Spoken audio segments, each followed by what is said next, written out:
Right, ఇవాళ big day, judgement day. ఇక ఏపీలో మరికొద్ది సేపట్లో ఎన్నికల కౌంటింగ్ ప్రారంభం కానుంది. 8 గంటలకు పోస్టల్ బ్యాలెట్ లెక్కిస్తారు. 8:30కి ప్యారలల్ గా ఈవీఎంల లెక్కింపు కూడా స్టార్ట్ అవుతుంది. సో ఏపీలో ఎక్కడ అల్లర్లు జరగకుండా పోలీసులు జాగ్రత్తలు తీసుకుంటున్నారు.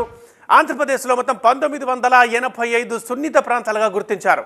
ఇప్పటికే 12,000 మందిని బైండ్ ఓవర్ చేశారు పోలీసులు. అంటే ఏపీకి 50 కంపెనీల సిఆర్పిఎఫ్ బలగాల్ని పంపించారు. కౌంటింగ్కు 5,600 మంది కేంద్ర బలగాలతో భద్రత ఏర్పాటు చేశారు. ముఖ్యంగా పల్నాడు, అనంతపురం, చిత్తూరు వీటికి కేంద్ర బలగాల్ని పంపించారు. హెడ్ క్వార్టర్స్ నుంచి పర్యవేక్షించనున్నారు సిఆర్పిఎఫ్ ఐజీ చారు సిన్హా.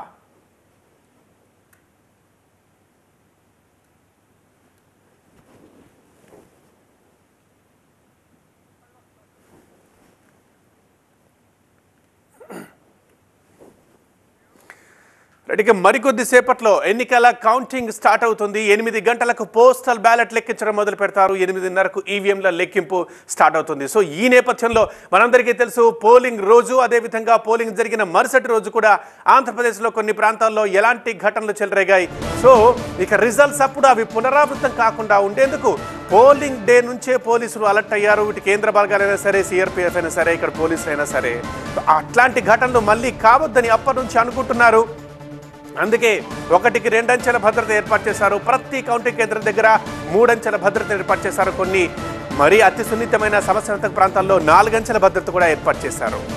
రైట్, ఏపీలో ఎక్కడ అల్లర్లు జరగకుండా పోలీసులు జాగ్రత్తలు తీసుకున్నారు. ఏపీలో ఇప్పటికే సెంట్రల్ ఫోర్సెస్ డ్యూటీలో ఉన్నాయి.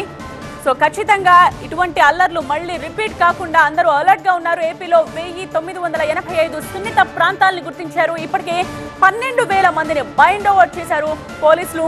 ఏపీకి 50 కంపెనీల సిఆర్పిఎఫ్ బలగాలు చేరుకున్నాయి. కౌంటింగ్ కు 5,600 మంది కేంద్ర బలగాలతో భద్రతను పెంచారు. పల్నాడు, అనంతపురం, చిత్తూరుకు కేంద్ర బలగాలు చేరుకున్న హెడ్ క్వార్టర్స్ నుండి సిఆర్పిఎఫ్ ఐజీ చారు సిన్హా ఇవన్నీ కూడా పర్యవేక్షించబోతున్నారు.